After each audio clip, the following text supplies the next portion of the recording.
Hi there, welcome to the Dylan Rounds case. Welcome if you're currently here in the live premiere. Today, what I wanted to talk about was what is the most popular area in the Dylan Rounds case and search? What has come up the most? What has been searched the most?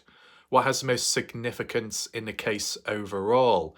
That's what I want to look at today, and there is a particular spot known as Lucin Pond. And I think, in my opinion, that could be one of the most important areas within the case, besides the Grainshed property, of course. Now, I want to know if you agree or not, whether we do it as a poll here or maybe on my community page. You can share your thoughts and discussions, whether you agree or not, in the live chat throughout this video. There are also some new photos of Lucin Pond when I was looking about on Google Earth, so we can do a map analysis today and look at some of the more up-to-date photos of the area. It doesn't seem to give the month, but it gives the year 2023. And I've never really seen these photos before, and I have looked at Lucin Pond in the past. In the past, it was old photos of Lucin Pond dating back to 2017, 2018. You remember where it was someone taking photos of the sign or the board which described and gave the history of the area, and it had bullet holes in. Well, I couldn't find them this time. Instead, it was replaced with new photos.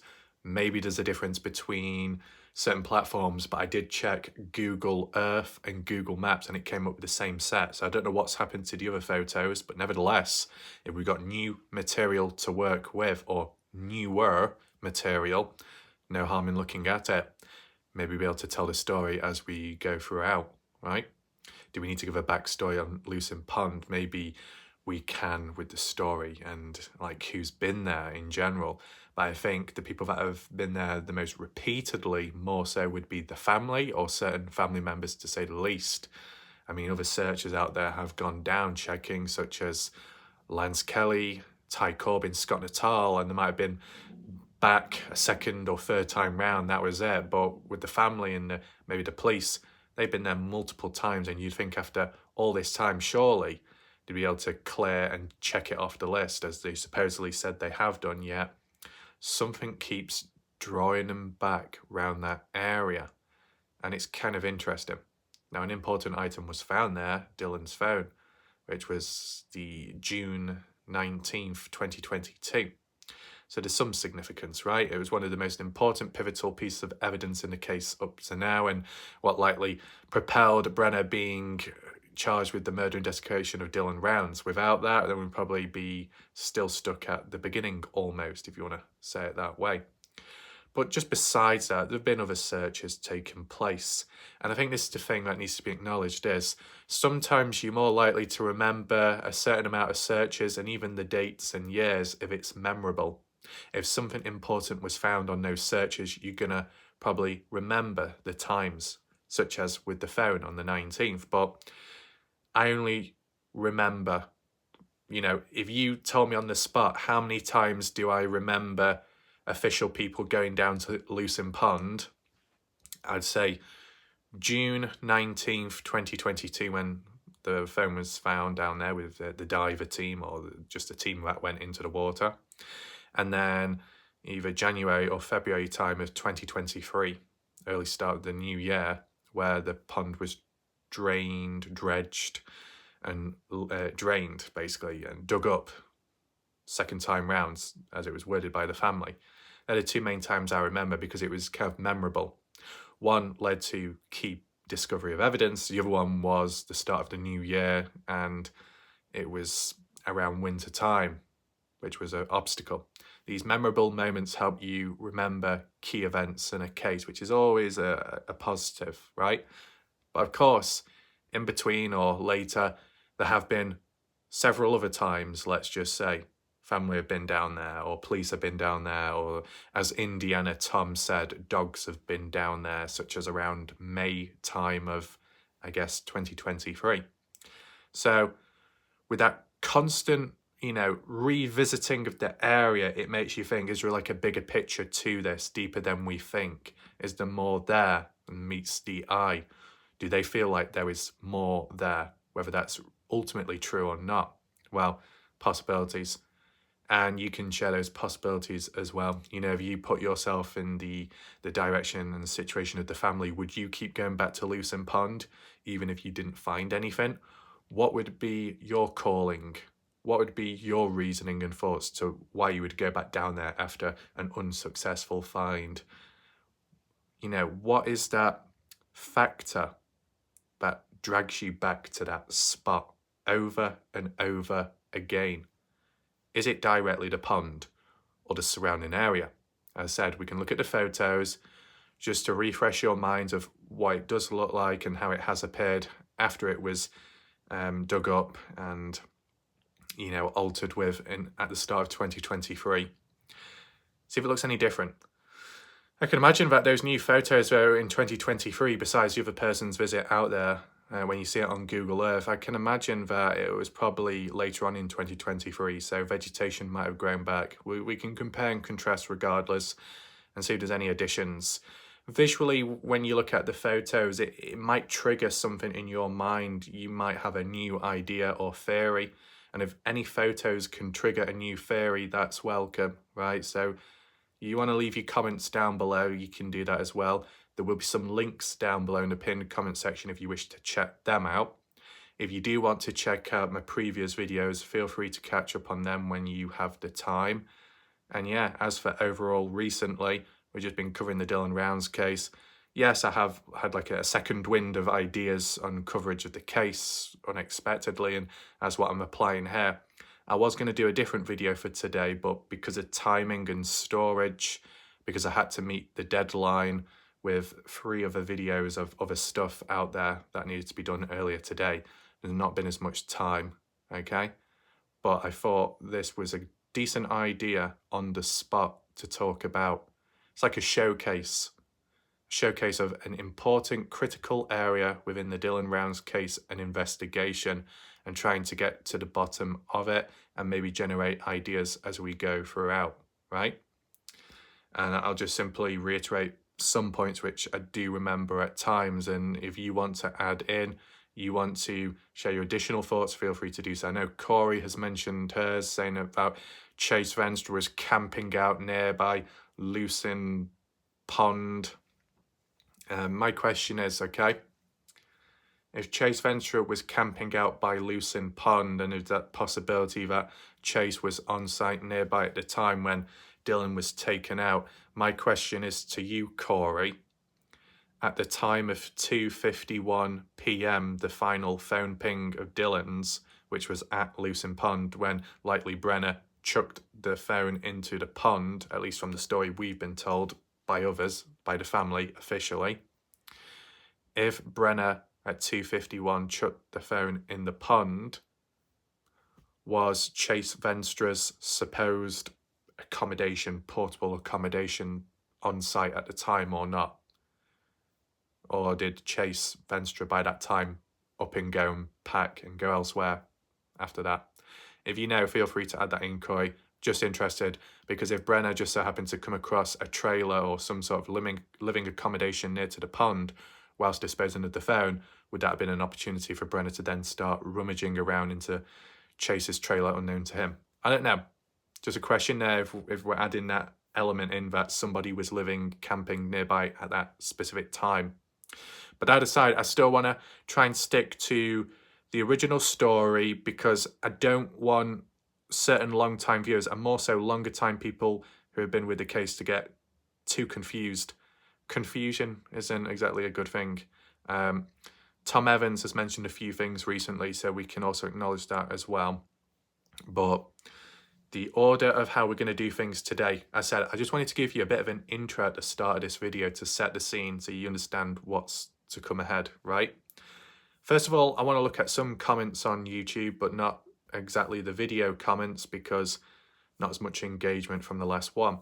But we can look back at the poll results out of interest, partially to do with the Dylan Rounds case, and then the other one, are you interested in it? It just provides an understanding as to where we're at and what people think, right? So I can present them to you so you can see the data and the votes. And we can just check out the comments as well, because there's some, well, there's quite a few positive comments. So No harm in acknowledging those people, so we can read through that. I think what I'll do first is just refer back to Tom's comments, okay, just because might as well do it on the spot, get out of the way. So like how I may, well, I don't know if you'd call it label people or just analyze those out there and use some descriptive words, but also provide an explanation afterwards. Feel free, Tom Evans, whether you're watching now or later, Tom Evans, feel free to elaborate on why you see me as an idiot at times in the Dylan Rounds case, because you didn't explain why, okay? So just come out with that line is a bit random and odd. So Tom, let me know why you see me as an idiot in the case at times. Elaborate in the chat or comment section down below. As said, when I do use descriptive words, I do back it up with a form of evidence, a form of historical records or events of what's occurred at a time. So I can apply one thing to another. I can apply a word to a human and back it up. So hopefully, Tom, you can do the same thing. That aside, Tom Evans also said and used the language humans like to use of grouping us all together as if we're all the same people in all the same situations of what Tom was saying. Let's not all fall out. It's what they want us to do. Who are they? I think Tom Evans may be referring to Jim Terry, maybe Ty Corbin, maybe Mr. X and some of those. Trying to interfere, divide, conquer, cause disruption within a certain class or level of people, almost in a digital society, to cause disruption within, and then people are at each other's throats, and those on the outside can witness it. That they play the puppeteer master. Now, personally, I want to give you my genuine opinion on that, Tom. When you, Tom, said they're making us all fall out with one another, it's what they want, I think that's incorrect. It might have happened at times elsewhere where people start playing games and chessboard, psychological warfare, back forth. As for the interference of those outsiders, they're not always at play or at hand responsible, right? Each viewer here can have a responsibility on how to behave and act like maybe like an adult or of some sort. Each human present has maybe a form of responsibility to act in somewhat of an appropriate way or way they see fit best for a certain environment, situation. And as well, maybe vaguely putting it holistically, most of us have some form of a responsibility to try and understand this case, and on top, maybe from different perspectives and angles. And of course, with disagreements can come tension, and tension can cause conflict, and it can break down from there. It's happened elsewhere. But for most part of it, it's mainly and always been under control, at least on this channel. And whilst there have been people showing resistance over time, they've come and gone, and that's it.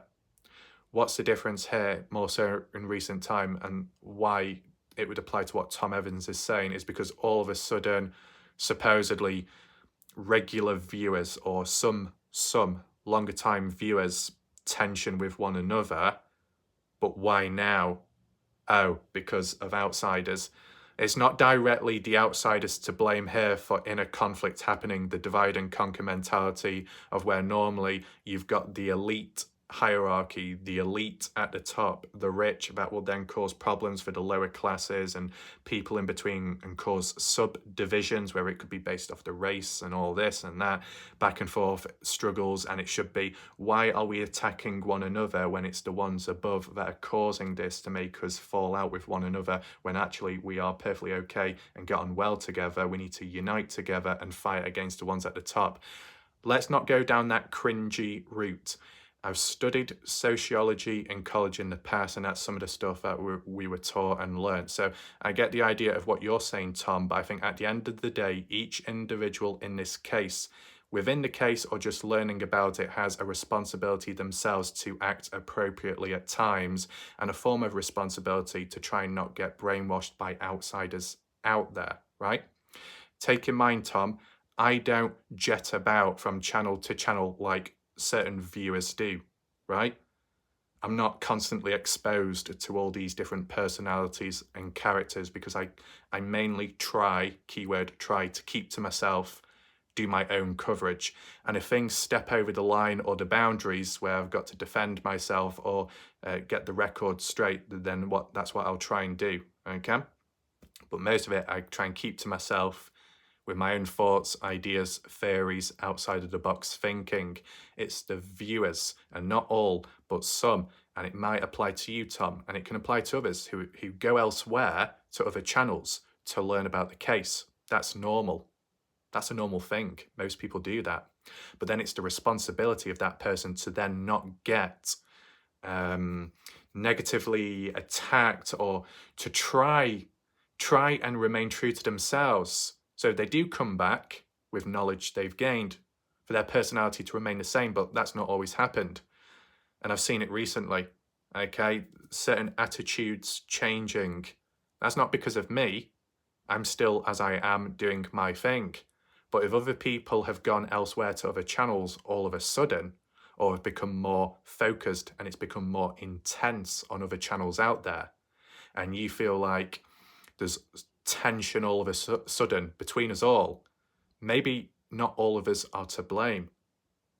Maybe it's just certain individuals, that have gone elsewhere, learn, but at the same time, their personality, their mindset, mentality, and attitude has unfortunately changed for the worst. So when they do come back, if they do appear, not quite on the same wavelength, and that's where things go from there. So it's easy to use the blame card of, oh, it's other people, to excuse your own actions for why there's sudden tension. You get what I'm saying? I have seen it documented over time, generally in the true crime community, where these channels will try and play the victim to then entice others to gain favour and then switch it around afterwards. It's a lot of switching and changing and transforming, tectonic plates grinding together and shifting ever so slowly, maybe not always noticeable, but eventually, you do eventually see the changes, okay? And at times of grinding and tension, it's easy to play the blame card or the scapegoat of, oh, it's because others out there who are not even on this channel are trying to tear us all apart from within. Take in mind, I've seen it implode elsewhere. I've seen it implode on Salty Pancake's channel, whether somebody whispered in his ear at the time to then cause him paranoia, or it was his own doing, which then he took it out on his own audience, and then the audience crumbled down and it all imploded on itself. That is significantly different to what's happening here. What's happening here is I'm still doing my own thing, but viewers are going off elsewhere and then coming back with an attitude problem, okay? So let's not play the blame card. Let's not use the scapegoat. Certain people are responsible for their actions and behavioural changes. I can't babysit everybody, okay? I don't have bottles of milks and cookies to give out to everyone, okay? This is not daddy daycare. This is Warlight Ref coverage on the Dylan Brown's case. And as some people out there would like to say, the Warlight Ref news report, if you want to call it that. So just wanted to clear that up. There we go. A few seconds of silence to let it settle in. Okay, so what we're going to do now is look at the polls. Very interesting. One of the polls is to do with, are you still interested in the case? And then the other one was, how did you find my channel? Let's look at them now and then follow on with the comments. Well, here we are with the first poll results. Take in mind, this is all available on my community page on my channel. So if you ever wish to look for polls and to vote and, answer some additional stuff so it's more interactive, you can go over there. The polls are still open. They always remain open. So if you ever do want to look back at a previous poll, you can still vote. They are always up and they're always live, at least from what I know of, which is interesting. When it comes to live Premiere polls, what you see in the chat box of these videos, they're only visible during the live Premiere, right? They're only temporary. or for how long the video is if I kept the poll up through till the end, right? If you do watch a live Premiere replay, chat replay, you'll see the live chat replay, but you won't see the polls, okay? That's why on my channel page, they remain up and never disappear. That's why it's probably more effective and why you get more people voting, because people have more chance to vote. So this was one day ago and I just simply asked a question: how did you find my channel? 165 people voted. That's pretty good. 2% voted through my football short edits, my YouTube shorts. 42% said the Dylan Rounds videos. 48% voted the Kenny Veach videos, and then 8% voted something else. Now, maybe there'll be a few comments down below, which we'll get to shortly, that explain what that something else was. But it's quite positive, the overall statistics, because what it goes to show and prove is that the way people have found my channel are through my most memorable and consistent styles of video coverage on particular topics and themes, which is that of missing people and mysteries. That I've covered Kenny Veach and Dylan Rounds, and they're really the main and only ones I have done in terms of longevity, and it shows in the votes. But the other positive thing is, whilst the Kenny Veach videos that I've done, although I have kind of stopped for now for over a year, they are still drawing in people. And even if it's older time viewers that have stuck around till this day who have voted recently, it shows that it did have a lasting impact on people for the right reasons. So that's good to see. But also Dylan Rounds, it shows that interest there, which will then tie on with my next poll in a second, right? It's good though that 8% found my channel through something else. So it demonstrates, highlights that other videos that I do besides Dylan Rounds and Kenny Veach do, attract people to the channel, which is a positive. So when people do say that I'm only covering Dylan Rounds and that's it, or I'm only known for covering these cases, I am also a hybrid channel because I do other video themes and topics, and it shows there with the 8% of people that have found it through other videos of mine. And as well, the 2% from my short videos, which are on football. Could it have been higher? Well, I would say so, but maybe not as many people of that area or demographic interact to the same extent on my channel. They might just come, watch the video and leave, and that's it. But shout out to the 2% of people that did find my channel through the shorts. It shows that it's working and it's somewhat effective, and it is quite fun to do. So anyone watching right now interested in football, I will have more football videos to come in the future. I think I've got another one maybe coming tomorrow. So just be on the lookout for them. It's kind of a new thing that I've done recently, but it's been different, right? And somewhat successful. So, taking in mind with the votes of Dylan Rounds, 42%, Kenny Veach, 48%, still being the most popular. As for levels of interest, 170 people voted on my on my other poll, which was actually 3 days beforehand. And that's quite interesting. 75% of people are still interested in the case, 25% are not interested. Does that mean the 25% of people that voted here may walk away? I don't know. But the positive is 75%, the majority, are interested in Dylan's case after all this time and after all the BS as well. It just goes to show how focused and maybe dedicated some people are with the case, and how despite all the rough edges and stuff that's gone on, the messy things, unnecessary, the darkness, people have still been able to come out the other end and stay by the case and want answers. Hence why we're doing like these videos still to this day when there's things to cover, right? Because people want to see it. But I do acknowledge people do want to see Kenny Veach, and when I can, I'll try and do videos on that as well. Okay? So, with both of these polls over and out with, let's just check the responses on them. Let's check the comments. And the first comment section, what we'll be looking at is in response to, I think it might be, are you interested in Dylan's case? Yeah. Well, here we are. I'm just going to adjust it to the newest. And we can begin at the bottom. Christy says, absolutely, I'm still interested in the case about Dylan Rounds. That's good to see. Cleo says as well, as frustrating as it is, yes, please, I guess, please keep covering it. Cleo also says, are you interested in Dylan Brown's case, Warlight Ref? And I said, to an extent, I am. Then Cleo said, am I interested? Well, it's not really my position to tell you whether you are or not. Let me know if you are, right? You say, is it okay for me to cover other cases? Oh yeah, I answered that question previously. Ty Corbin says, Warlight Ref, no one's interested in you. Now, this line by Ty Corbin is similar to what he said to Lance Kelly about the search for Dylan in those text messages. No one wants you. No one wants you covering Aidan Clune. No one wants you here. That's the best line Ty Corbin can give out. The thing is, Ty Corbin, if no one is interested in me, explain to me how I've got around 260,000 views within the last month or so, and why people still continuously watch frequently. It's just a silly comment, what you said here.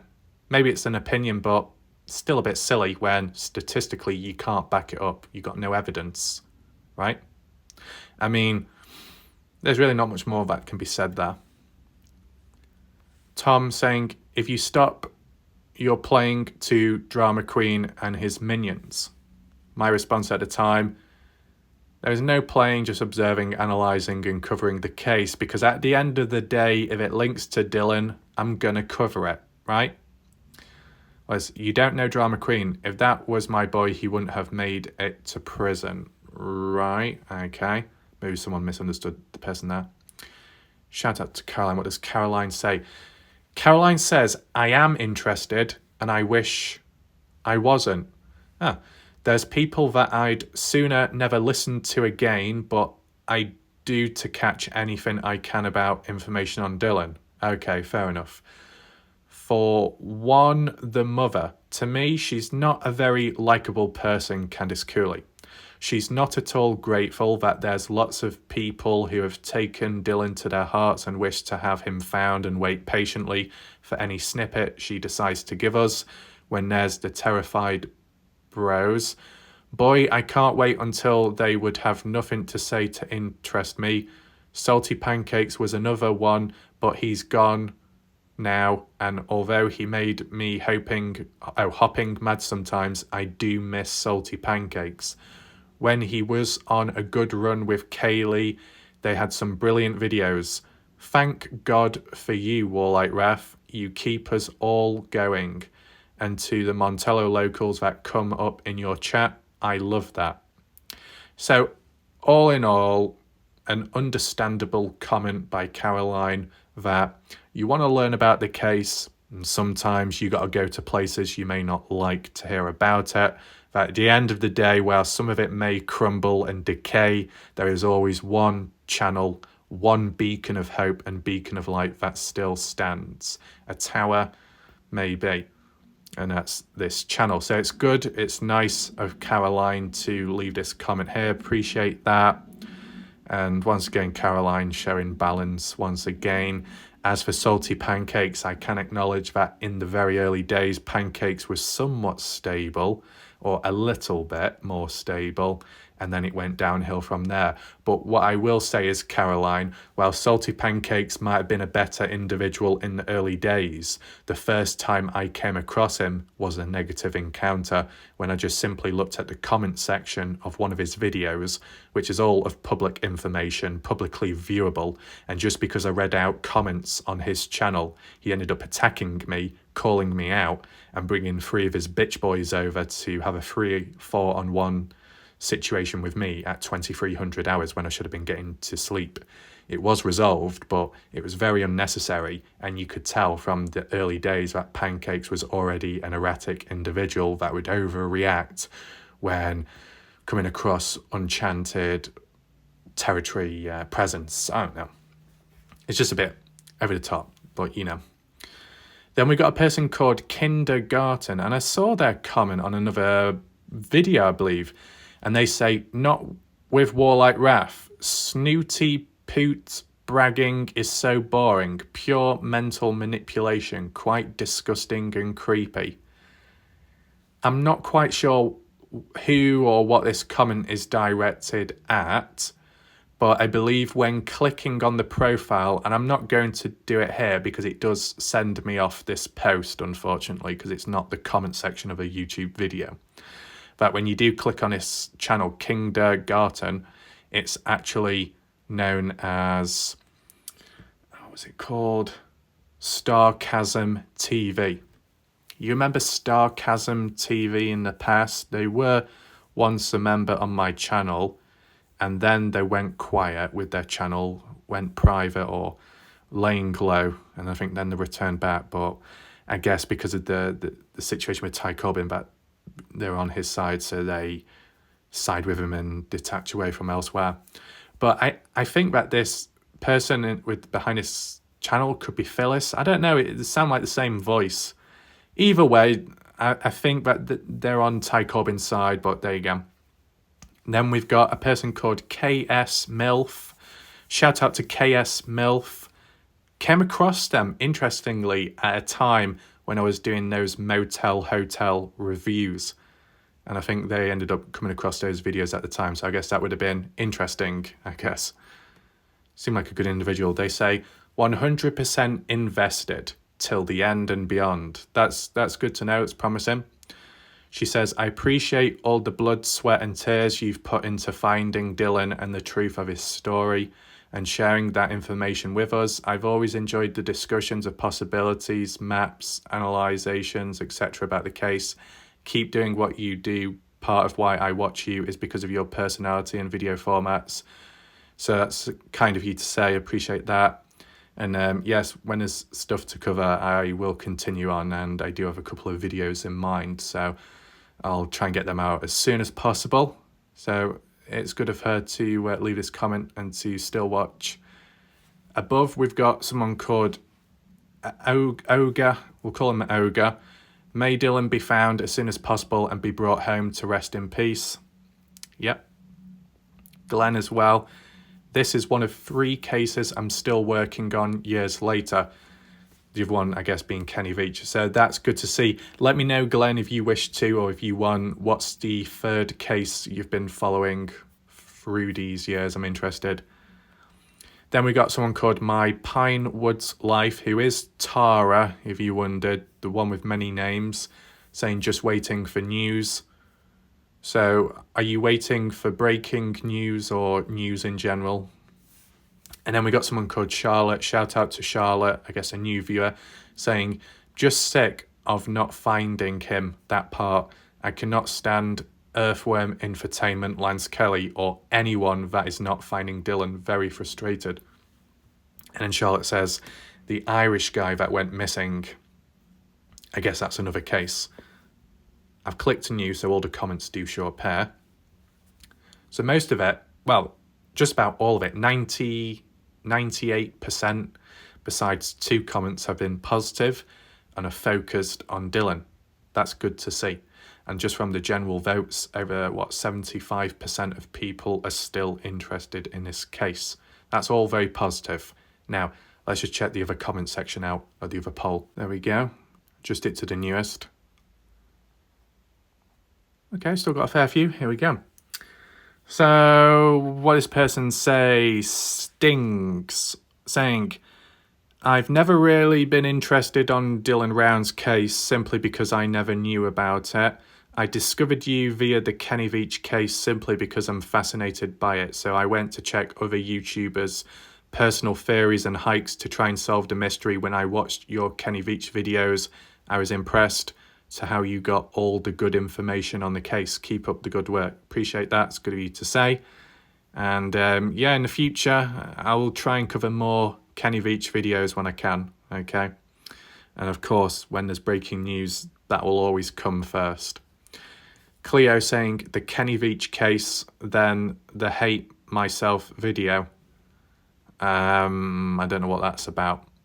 But I think Cleo found me during the Kenny Veach days, which I find kind of odd because I never came across Cleo back then.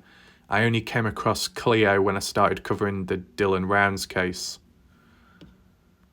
We've got a person called Funda Mother, the Christine Parker coverage. Interesting. Sure wish we had the GPS of where her truck was found. True, would have been good to know. If anyone does have the GPS coordinates of Christine Passe Parker's truck found at or near to Eugene Mountains, feel free to drop it down below. Out of interest, it'll be appreciated. So it's good that even the Christine Passe Parker coverage has brought people to the channel and has spread awareness there. That's a positive. We've got a person called Gayleen, I think, shout out to them, saying, popped up on my feed about Dylan going missing after watching Heavy D's video going out to help look for him. I follow Heavy D's channel. Wow. So that's a big positive that my videos have popped up on the feed alongside Heavy D's videos in relation to Dylan Rounds. That's a positive. Okay. Charlotte Snakebit McGee. Charlotte says, babe, my sister was in Las Vegas and seen a man with a beard and mustache sleeping on the sidewalk. She said it looked like Kenny Veach. Okay. So I said, do you have location? And unfortunately, Charlotte did not respond. Unfortunate. Awesome Destroyer, Kenny Veach, of course. Yes. Shout out to Awesome Destroyer, long-time viewer. Been around Kenny Veach case days. Whoa, Skeptical. What Skeptical says here. Through Dylan Round's case, obviously, I started out early on with no thanks until the facts were getting too far away from the actual reported case. Then I moved to LK and TC. Who are those people? LK? Is LK Lincoln Kane? I'm not quite sure. TC. I'm not... LK, Lance Kelly, Ty Corbin, their videos and searches. Okay. They seemed genuine, but I bought into their fairy tale bromance and was very disappointed when they started attacking each other. During that time, I began watching your videos. I believe I get the real facts here, and I'm encouraged to make my own determinations. There are times the community presents information in the form of speculation, and that is normal in a true crime case. It's when the information is given as true facts and not backed up by what has been reported by those closest to the victim or law enforcement that causes confusion. Well said. Not by you, Warlike Ref. You have always been consistently clear when something is speculative, being said by other individuals, or if it's come from a reliable source. And if you have been wrong about something, you take the time to explain and take responsibility. That is why I support this channel. So shout out to Skeptical. It's a nice comment that, and well written too. Then we got Glasgow. Glasgow, Mac. I came across your channel, Warlike Ref, because of that Kenny Veach case. I can't talk that in the Scottish accent when I'm doing American references there. Shout out to Glasgow Mac. I think was busy at a time with stuff going on, but still managed to return back. That's very good of him. And as I said, I'll try and do videos when I can on that case. And appreciate you sticking around. Jeff Clark says the M Cave mystery alongside Kenny Veach. That brought Jeff in because it is an endless series of mystery inside mystery. The other true crime ones are basically already solved, except for a few details. Well, Jeff Clark, if you said that within the Dylan Rounds case and community, it would probably be like a GLP meltdown equivalent, okay? But Jeff Clark says, so this is the explanation behind the M Cave, why it has the mystery. Because one, is it real or is it a hoax? Natural or paranormal? Is it related to military, agencies, UFO aliens, the girlfriend at fault blame, the family, covering, search and rescue? What did they do? Who's real, who's not? False YouTube accounts and channels, misinformation, confusion, purposeful misdirection from the likes of Kenny Veach on his hike out there, or the likes of some people that reach out over time. Vibrations, missing time, as Jeff Clark explains to himself, possible border restrictions by military and attempted land takeover. Jeff Clark really did sum it up there as that is what can entail with the Kenny Veach M Cave mystery, significantly deeper than any other case out there, I acknowledge. Cleo, please, Warlike likeable. Likeable? Okay. Then we've got Lauren, shout out to Lauren, saying, Kenny Veach wins. You did such an amazing job investigating and reporting on his disappearance. Appreciate that. Good of you to say. Then we got John Lammy saying, through the Kenny Veach videos, you've done a fantastic job and I look forward to future videos. Yes, there'll be future videos, of course, and breaking news will always come first if there is. Shout out to John, good individual. Sunny, Kenny Veach as well, appreciate that. And then Sinaloa Taco. There we go. We got Sinaloa back again. She says, I was scrolling around one winter evening and I came across this oddly strange dude called Warlight Raph. He was calm and monotone, but still something about him was completely different from anyone else. He actually had stuff to say, but without aggression or any other negative factors, just a calm dude with a very unique style of reporting. So I kept coming back to watch this oddly strange boy called Warlight Raph. Then he became unleashed. A wild whipping boy, a one-man show who didn't give two Fs what anyone said about him. He was young, meek, I don't know what that means, but strong-willed, unbreakable. No matter how hard newcomers tried to ruin Warlight Raph, he remained calm, classy, and funnier than the haters, all while still being a one-man show. The ladies and gents love him and his random skits or nature pics. He has a wild side but innocent in him, so I kept watching, although not commenting during premieres. I was perplexed and confused at times, but that only made me anticipate what would come next, and like that, we in my home found the Warlight Raph. Oh, what a journey. I think your comment was quite a journey as well, summarising it pretty well. Shout out to Sinaloa Tacos. She's the one with the plan, the man with the plan, but not actually a man, but got all the tacos which bring everybody to the yard. Yeah, Sinaloa with the best quality tacos out there. But in all seriousness, nice comment by her, so I appreciate that.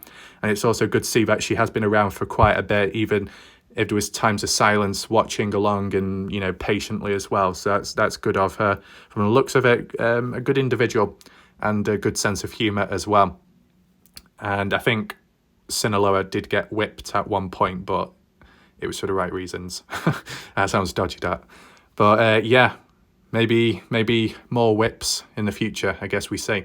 So that is it for the comments. Once again, I think on this occasion, 100% positive, which is good to see. So now, with everyone being so patient, it's time to get into the main part of this video now, one of the most important parts and areas within the Dylan Rounds case and search, which appears to be Lucin Pond. Now, why do we have on this on screen? Well, different location, Grainshed property, more specifically nearer to Brenner's camper. As you see, it's labelled, marked out there on the left, and Dylan's boots found over in the distance, the dirt mound, another key piece of evidence, more so the first piece of evidence found in the case. You've still got Dylan's farm. As said, you don't have to agree, you can share your additional thoughts down below, but we can do a miniature poll for now regarding the pond, and then we can do a greater poll regarding multiple areas of interest, and you can vote as to which one's the most popular. That will probably be after this live premiere, and it will be on my channel page in the community tab section. So make sure to be on the lookout for it and make sure to vote, and then we can see ultimately which is the key area of interest and what people think as to the levels of importance regarding that specific area, right? I still think that the pond, besides Grainshed property, is one of the most important areas, partially because of the phone being found, a very important piece of evidence, but also because people keep returning back to that spot besides all the other places, right? I mean, you could break it down and say that the likes of Lance Kelly might have to focus on certain spots like Bald Eagle Mountain Range and Brenner's burnt down trailer, right? And maybe we could acknowledge that on the maps shortly. I think we'll try to. Ty Corbin, his focus at one point was the railroad tracks, returning back to those spots and areas of interest. You get what I'm saying? And Candice Cooley, Justin Browns, the places they kept returning back to, well, of course, would have been Grainshed property, Dylan's farm, main line, and pond. but still to this day they seem to appear to be going back to the pond. But what else do they want from it? What more can they find there after all this time? They spent so long out there. Depends, how many days a week and stuff. I know people question that, but after the amount of time it's gone on for and these different searches taking place out there and a few mentions to the pond, what else do they expect to find after all this time? If they only found the phone in the pond way back at the start, then what else have they found since? I mean, yes, it was acknowledged that some new DNA evidence was found by cadaver dogs. Now, were those cadaver dogs responsible near to the pond at the time? Does that tie in with what Indiana has been highlighting, or what Tom's been mentioning about the usage of dogs in these key hit areas? Okay. I mean, tying in with Indiana, referring to the pond as the other key hit area for dogs reacting in maybe a certain way.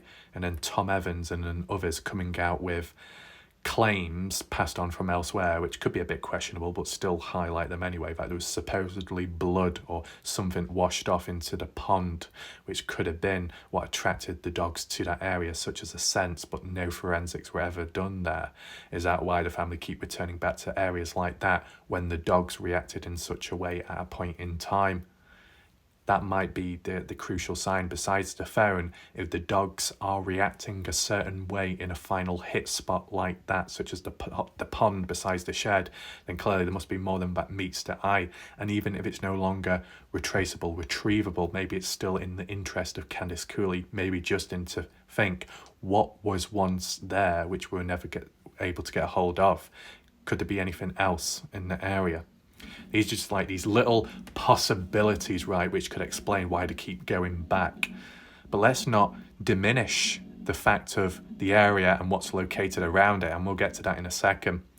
So on screen is of the Grangeshed property, roughly speaking, and let me know if you notice anything of interest there. This was provided by East Idaho News in the past during one of their coverages. Just wanted to use it as a backdrop whilst I was narrating, right?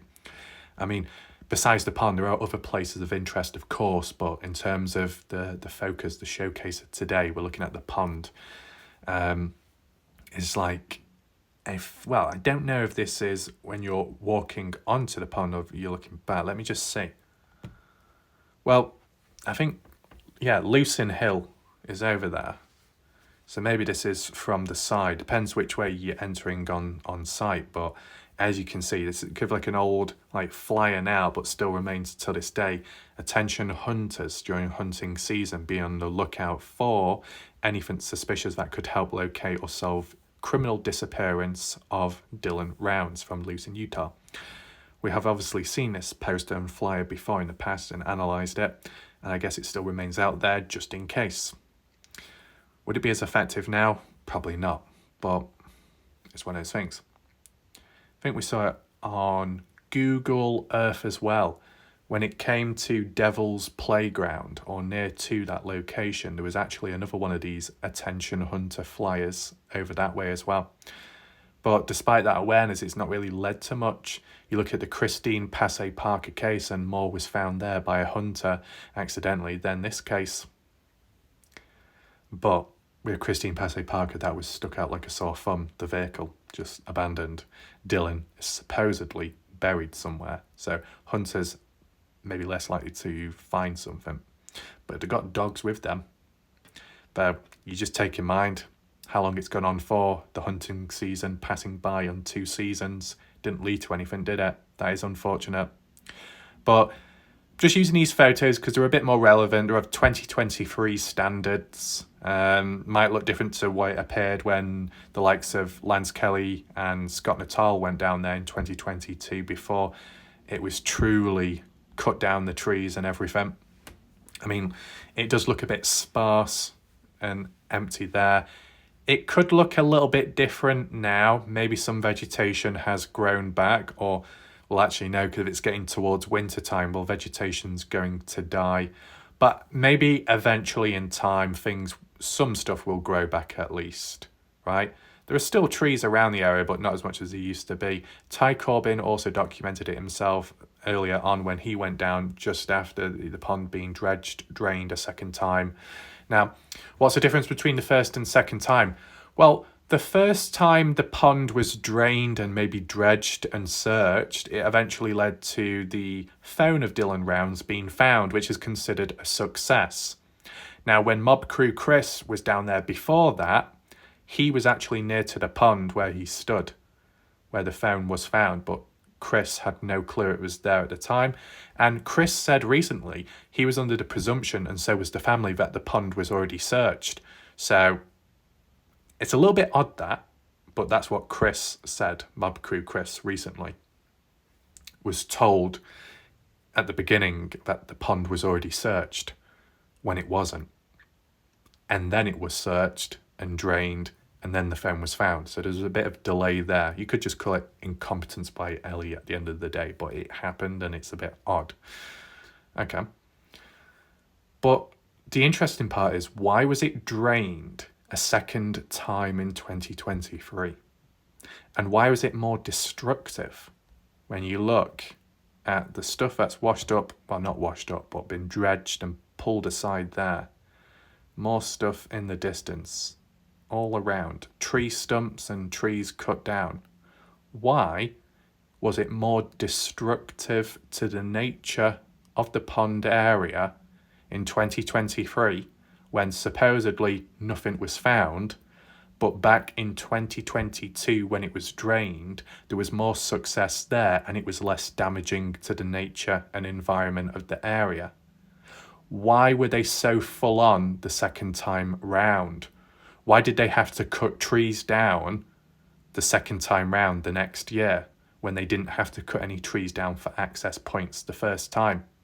Why were they more hands-on in 2023 compared to 2022, yet they found more when they were less hands-on in 2022 than they were in 2023? Why did they have to dredge and drain the pond a second time if they already searched it once? To double check, to tick it off the list? I guess so. But to be doing it early 2023 when it was still winter time and the pond was frozen, ice going over it, heavy equipment needed, yes, to break through the stuff. Is that the reason? Do you know what? Maybe the only reason as to why multiple trees were cut down was because more heavier equipment was required at that time due to the weather and due to the pond being frozen. A backhoe, a digger, an excavator, something more heavy needed to be used to break the surface and to scoop it out that way if all the water was frozen up. But in order to get that vehicle in the first place, which wasn't required the first time, then trees needed to be cut down. That's all I can think of. I mean, does anyone know how a pond would be drained? Is it one of those water pumps, what you put into the pond, sucks all the water out and it goes into somewhere else, or it goes into like a storage container? I mean, I have seen something like that on some walks at times in the past, where you've got a quarry lake on one side of the path, and then on the other side of the path you've got another quarry lake, and to transfer water over from one to the other, you got these pipes that go into one of them, which then pumps the water out and it flows out of the pipe onto the other side of the lake. So did that happen here? Probably. But it's easy to do summertime when the water is still or it's just not frozen. When it is frozen, you got to break that ice. And sometimes it can be a bit hard too. So you might need heavy equipment. And with all the trees being about, maybe they needed to create space to be able to get the vehicle down close to the water, then break the surface or just scoop the ice out. Okay, that would explain to why more destruction was caused. I mean, at the end of the day, you could argue that the pond could have been drained at a later point. See, do you know what the interesting part is? When it comes to the pond area, there's a level of urgency. Take this into consideration. The Dylan Rounds search was called off when winter time approached in 2022. And likely the same thing will happen this year, because when winter comes in, it gets harsh out there. You can get trapped, you can get stuck because of the snow, the ice, but also the conditions, the coldness. It can prevent dogs from going out searching, of course, because of the temperatures and their scent. The ground camouflaged with all that snow, and the coldness making it hard and the water frozen. So it does make it difficult to search, and that's why it was called off. And it was delayed for quite some time, wasn't it? Candice Cooley originally said that searches for Dillon rounds would resume once wintertime is over and summertime has approached. Well, if they were that patient to wait whilst Dillon rounds is still missing, then why were they so urgent to go down to the pond during wintertime still of early 2023 to break through that ice, use heavier equipment to get to the bottom of the pond and drain it? Why were they so desperate to do that but patient enough to wait for the search of Dillon rounds? Does that make sense to you? Like, there seems to be a level of urgency with searching the pond compared to the level of urgency in searching for Dillon. Now, I know you could say, well, maybe searching the pond equals searching for Dillon rounds, but if the very first time round it was already checked and no body was found in there, no remains, no bones, nothing, only Dillon's found, then what do you honestly expect to find the next time you return back? Do you honestly think that something's going to be added in between from then till now? Is that why you decided to go back to that area? Or is it because in between from the start of when the phone was found and then onwards going into 2023, the dogs in that period acted a little bit funny near the pond area as a final hit, though no forensics were ever taken from that area, but it still intrigued Candice Cooley just in rounds till this day, hence why they keep going back there, thinking of the what ifs. Why did the dogs react a certain way in that spot, supposedly? Was it because there was more there than originally? Was it that the first time round the pond was searched and drained, that some things were missed? If it was buried in the ground, deep into the ground or nearby? That's what I'm thinking. The only other thing to acknowledge, and we've only got 2 photos for now, we probably can move on to the newer photos just so we can analyse them as well in a second. If you wondered what that was, that's some kind of root cellar. Not really come up much in the Dillon rounds case or discussions. Does stand out, kind of looks interesting. Don't know what the water levels are like right now in Lucin Pond or the conditions where it's frozen or not, but likely it will eventually become frozen. And as for the vegetation, I'm not sure if it's really recovered. Anyway, from maybe a different perspective of how it could look like in the future or how it has looked, let's just see the other newish photos of Lucin Pond from Google Earth. So here we are on the maps. We've not done it for some time, so there's no harm in returning back. This is the way I can show and present to you those additional photos. By clicking Lucin Pond, it's classified as a historical landmark. I guess it's to do with the railroad workers in the past. I heard that when Ty Corbin went down there after the pond was dredged for the second time round in 2023, that Ty Corbin asked for permission to be allowed to walk on it. Now, can anyone confirm, is Lucin Pond like a public area you can walk about, or do you always need permission to go down there? I wonder. These photos are by Lauren P. Colby Jr. Now, I don't know who this person is, but it's 2023. Oh, it says the 8th. Is that the 8th month? Oh, okay, I guess. Sometimes it doesn't give the full day, and sometimes it might be the wrong way around, but there you go. So this is like how it looks. I mean, maybe not literally right now because, well, more so when it comes to wintertime, it's less likely to look like this, but this is what it can look like. I don't know what's happened here. Actually, to be honest with you, I'm not sure if I saw this. Not exactly this angle, but when Ty Corbin went down there and he was walking past, I did see this, like something snapped off, and I was trying to figure out what caused it. Was it a vehicle that catched it and knocked the branch off, or was it cut down? I mean, it looked like it snapped. I mean, you can see some loose logs on the right-hand side, so this is likely after the pond and the destruction to it. So it looks like it has recovered after time.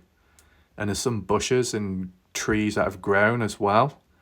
So maybe it's not that bad after all.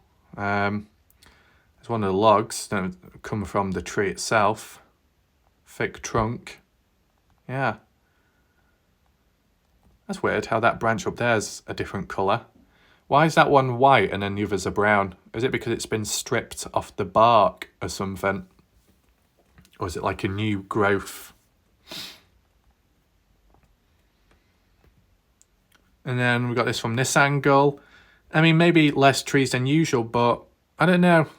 It looks like the vegetation's grown back. Maybe not what it used to be. You see like the roots from the tree quite thick and old. Water itself, water level's quite high. Not exactly clean, the water. Yeah, okay. I just wanted to show these photos with you because it's newer ones. Maybe you've not seen them before. I did actually check on Google Maps because people can review different locations, and there was one person in the chat recently that's told me to go onto Google Maps because there was some changes made to locations which I couldn't see nor identify, so I don't know what the meaning of that was. But the reviews of Lucin Pond, 3 reviews, and 2 of them just said it's a nice area, but you need reservation or something to, I guess, to go out there, to be allowed on there, maybe. But there was no like reference to anyone talking about Dylan's name. I think if you look at the Grainshed property or Dylan's farm, there'll be comments by people saying rest in peace or pray that we find Dylan Rounds, references there, which you'd expect. But I think, I'm not too sure if it's still like that, but at one point on Google Maps, it was worded as Dylan Rounds Grainshed, and that's incorrect because Dylan Rounds didn't own the Grainshed.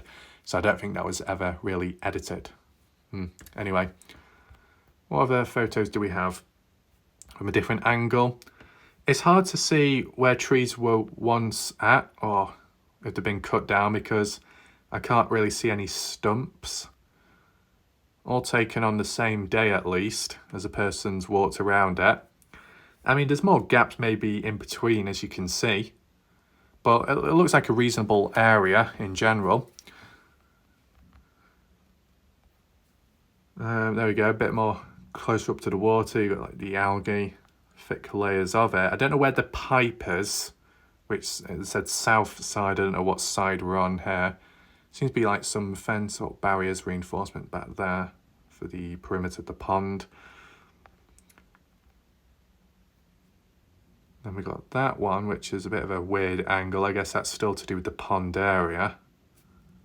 Anything of interest? I mean, not that you're going to find anything, but just imagine if you just looked at a photo like this provided by someone, you zoomed on in and found like a bone or something or some kind of strange item. Don't think you would, but we can always look back at them in a second. Not quite sure what this is focusing on. It looks like there's a flowing water there. Is that the pipe or something? Hard to tell what we're really looking at there, but it looks like water trickles on down into the pond, so it could be. There we go, we've got a little walkway on the side. But still, it doesn't look that messy. I don't really see any dirt mounds or much rubbish on the sides, unless, I don't know, unless it's been cleared up over time. Did anyone clean it up? Does anyone know? Has anyone been at Lucin Pond ever since to notice a change? Another angle of a tree. Hold on. Is that the pipe? Slightly off camera, but down bottom right corner, the pipe where the water comes out. Is this the south side? It could well be the south side. I think it might be. Maybe. Looks like it. But it does look pretty filled in considering what the area went through. If you do notice anything strange, if you notice anything popping out, anything of interest, anything dodgy, let me know. Leave a timestamp down below. Like, if you were Candice Cooley just in rounds right now, constantly returning back to this area, which would signify a level of importance and hierarchy on areas of where to go and where to look for Dylan, it would imply importance, right? The frequency times visits made supposedly in May. I do remember the 21st of May 2023 where Candice Cooley, Sheriff and 3 other people were near to Lucin Pond on that day, May 21st, with or without a dog. It wasn't mentioned directly. Where did that all come about? Well, it was actually some woman who was a member of the Find Dylan Rounds Facebook page that actually came down to the pond area of Lucin just to visit. And then she noticed that there was some people in the distance near-ish to the pond, which Candice Cooley responded on the Facebook page saying, yes, that was us, but it was nothing to do with the Dylan Rounds legacy or documentary. So I don't know if that highlights anything of importance there, but can anyone confirm, or does anyone know if Candice Cooley just did rounds with their searches of summertime 2023?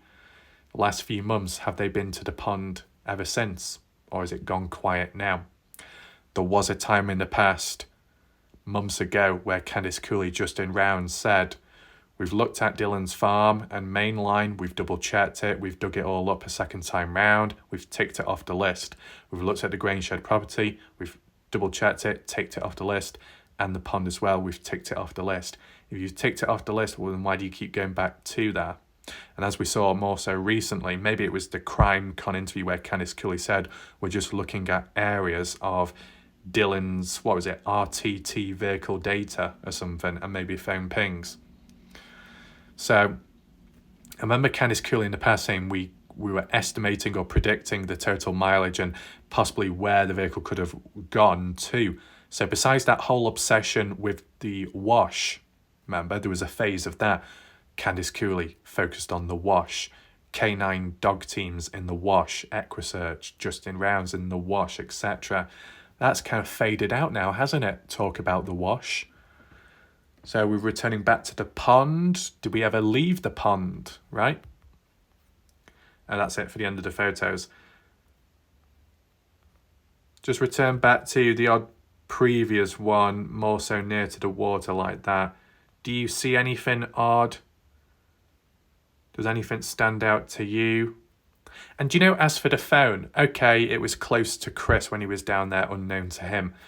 Was the phone simply at the bottom of the bed of water, or was it actually slightly buried into the dirt? Was it covered with silt and dirt and debris, leaves, or was it just resting at the bottom of the water? Out of interest, because if the pond was drained but also kind of dredged as well, scooping dirt out, maybe digging a bit deeper second time round, were they thinking about maybe Dylan could have been buried in there, or other items could have been buried in there?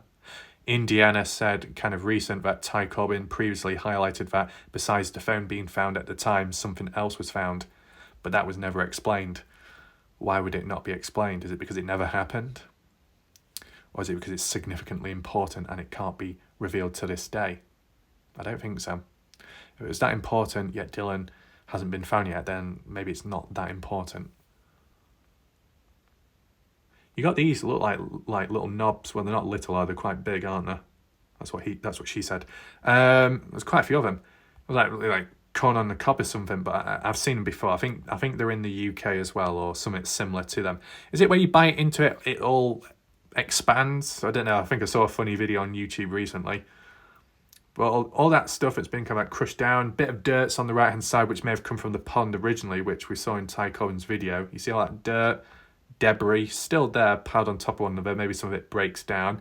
There appears to be like a random plank of wood there. I don't know what that is, a stepping thing, or if it goes into the pond area. Bit of wood, interesting, like a plank.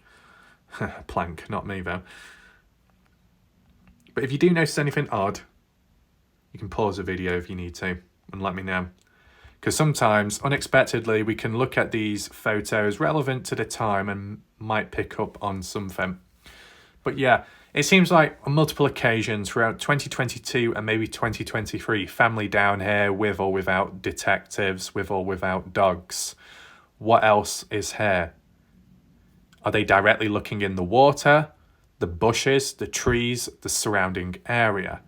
Well, let's acknowledge, as said, that the surrounding area It's near to the railroad tracks, as you see here. So that would tie in with like Ty Corbyn's focus at a point about possibilities of Dillon near the railroad tracks. But it's also in between, just behind the Wash area, as you see here. The Wash, which you follow, ends up being in parallel adjacent to the Grange property. And then if you follow it the other way, all the way over there, it eventually goes towards Montello as if you were going west. Okay, and we did look at that. And further up that way, you followed the Wash. That's where those track marks were at, which Candice Cooley at first thought they were Dillon's. Right? So, what I would say is, based off the amount of times family members and key resources have been brought down to Lucin Pond, the amount of times signify a level of significance and importance with the area. And because previous evidence was found at Lucin Pond, would highlight the possibilities that could there be more available in the area, in the mindset of the likes of Candice Cooley or so. Although it doesn't clearly show up the pond area here, less vegetation than usual because of the after effects of what's happened. It's in between railroad tracks and the Wash. A bit more over that way is supposedly Don Hartley's place. Oh, I thought that was like a layout or something. As for the area Lance Kelly keeps returning to, and has been a few times now, Bald Eagle Mountain. Here. Lance Kelly keeps returning to this place, this mine. Scott Natal's been there once or twice. Les Natal has as well. Ty Corbyn, I believe so as well. Lance Kelly, of course, but Lance Kelly more than others. What is it about this area that's so significant to Lance Kelly when searching for Dillon?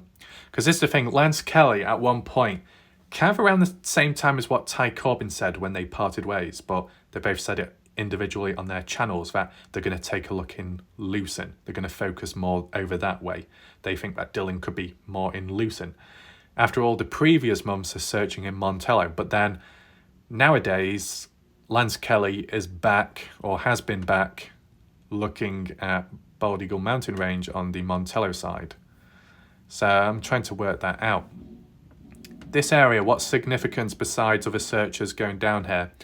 Well, the time where there was miscommunication, a misunderstanding where Lance Kelly thought there was a convoy of vehicles heading towards Brenner's former burnt down property, but in fact it came up to here because they were rock hounders. Lance Kelly followed them and then questioned them and then found out it was nothing to do with Dillon. But then, did it ever happen after? Well, there was another convoy and that live stream was taken down. Never heard answers or an update about it, which is unfortunate. If you look at it from down this way, down in the distance, you do have Brenner's burnt down trailer. Now, am I able to find it on the spot? Yeah. Brenner's burnt down trailer. Now burnt down. This is old imagery. And that mine, it's in between the two, where you can see where it's brown, right? So Lance Kelly passing by here because Brenner's burnt down property was another place Lance Kelly returned to a couple of times. First time to report about it, second time to document it, third time to see if there's any changes by police and investigations with the tape and cornering things off. But not much came from it. And then over here, zoom out a bit, is the mine, right? So you see it in that peripheral vision, that direction. So people themselves, viewers or searchers, will have their own ideas of levels of importance regarding a certain area. But in my opinion, I do think that when it comes to trying to search for Dillon rounds, maybe the pond area is the most important. Let me give you my additional thoughts. In my honest opinion, I'd say the showdown or the ambush between Brenner and Dillon, where things went down at the time, should have been treated as a true crime scene if it was taken more seriously and there was a faster response rate in maybe finding evidence, which then suggested, yeah, foul play at hand, and the LE responded appropriately and quicker at the time. It would have preserved certain evidence out there, right?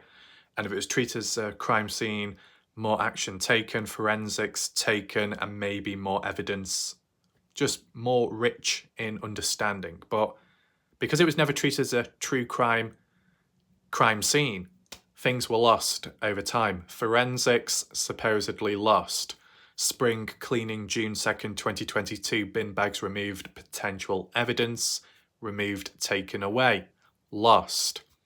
So it kind of diminishes the importance of the Grangeshed property, which is very unfortunate. It diminishes it, reduces it to the what if location. What if this location was preserved? How much more important could it have been compared to Lucin Pond?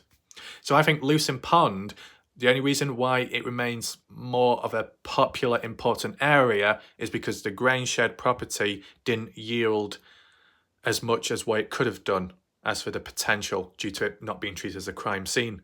I still think it's a very important place, but that wasted potential.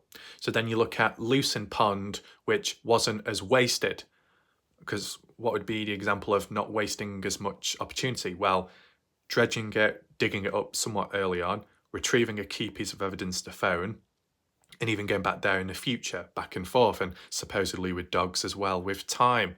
Focused that way. But also maybe because we're being near to the wash and Candice Cooley, that focus, that strong mindset of Dylan is in the wash. Well, to get into the wash or to access it in some way, there's a road that goes down into it, which then goes back up past the pond. So with it being all near to each other, it's a good place to start, right? And I guess the other factor you got to take in mind, with the phone being found at the pond, and the final phone ping too, tying in with Brenner when he left and going to Don's place, it's in the right direction. If you were going to Don's, you'd go past the pond, likely. So if you're following a certain direction to where they were initially going, then maybe they would have taken stuff with them. So Brenner could have, dropping things off along the way, the phone. But the key question is, anything else? Did Brenner have anything else in his possession from Dylan or Dylan himself which he disposed of along the way past the pond? The wallet, Dylan, clothing, cap, hat, murder weapon? Don't know. If there's potential out there. I mean, it just so happened that Ty Corbin relayed it on from somebody else that found it, that a John Deere cap was found not far from Lucin Pond, onwards closer to Don Hatley's place of living. So besides the boots being found at the dirt mound near to the Grangeshed property and supposedly some biological matter found in the Grangeshed property, equally it's paired up with a phone being found of Dylan's, the phone, at the pond, and nearby a supposed cap or hat, which was never truly identified, nor did we hear much about it, which is a shame, but supposed evidence, let's call it, and it could be nothing, it could be far from evidence, but there was some kind of finding. You could argue and say that the phone is the one piece of directional evidence. The final phone ping itself directed people to go over that way and then search about, then to find the phone.